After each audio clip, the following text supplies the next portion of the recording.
Hello everyone, હું HK Barad cooking ચેનલમાંથી બોલું છું। આજે આપણે બનાવીશું સાબુદાણા અને બટાટાની કુરકુરી ચકરી। સાબુદાણા અને બટાટા તેની ચકરી બનાવવાની છે। 1 વાટકી સાબુદાણા છે,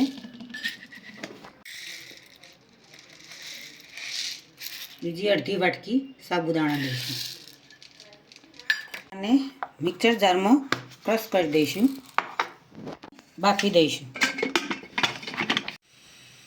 સાબુદાણા દળીને તૈયાર કરી દીધા છે, બટાકા પણ બફાવા મૂકી દીધા છે। સ્વાદ અનુસાર મીઠું એડ કરીશું।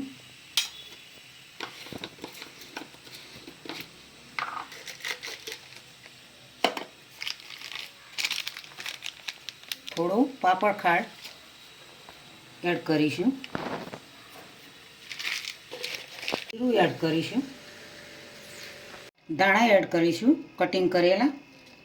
મસાલા સાથે સાબુદાણા દળેલા તૈયાર છે। હવે તેમાં બાફેલા બટાકા એડ કરીશું।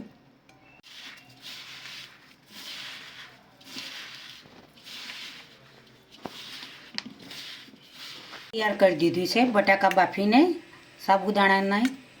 સાબુદાણાને દળીને ખીરું તૈયાર કરી દીધું છે। અંદર પણ તેલ લગાવીશું, પ્લાસ્ટિક ઉપર પણ તેલ લગાવીશું।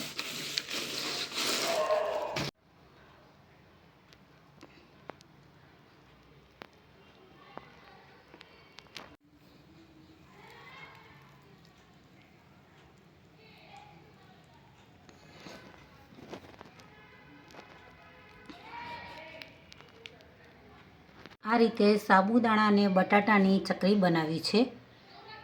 હવે તેને સુકાવા દઈશું।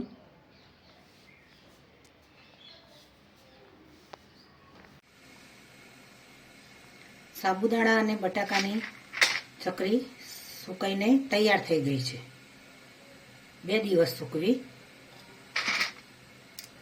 તૈયાર થઈ ગઈ છે। તેલ ગરમ કરવા મૂકીશું, તેની અંદર તળી દઈશું। તેલ ગરમ થઈ ગયું છે, હવે તળીશું।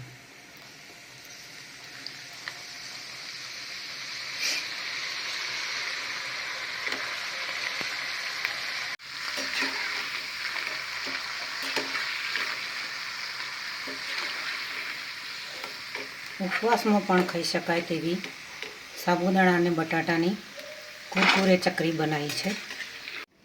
સરસ એવી બટાટા અને સાબુદાણાની કુરકુરે ચકરી બનાવી છે।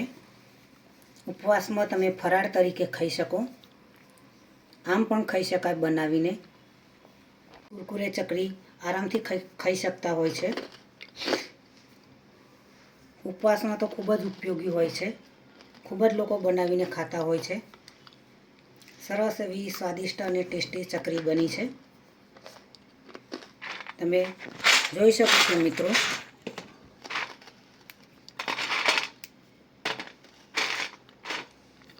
કડક એવી ટેસ્ટી ચકરી બનાવી છે। સાબુદાણા અને બટાટાની ચકરીને તમે દરેક ઉપવાસમાં ફરાળ તરીકે લઈ શકો। આજની રેસીપી મિત્રો તમને જરૂરથી મારી ગમી હશે તો મારી ચેનલને સબસ્ક્રાઈબ કરજો, મારા વિડીયોને લાઈક કરજો, શેર કરજો, બને તો કોમેન્ટ કરજો।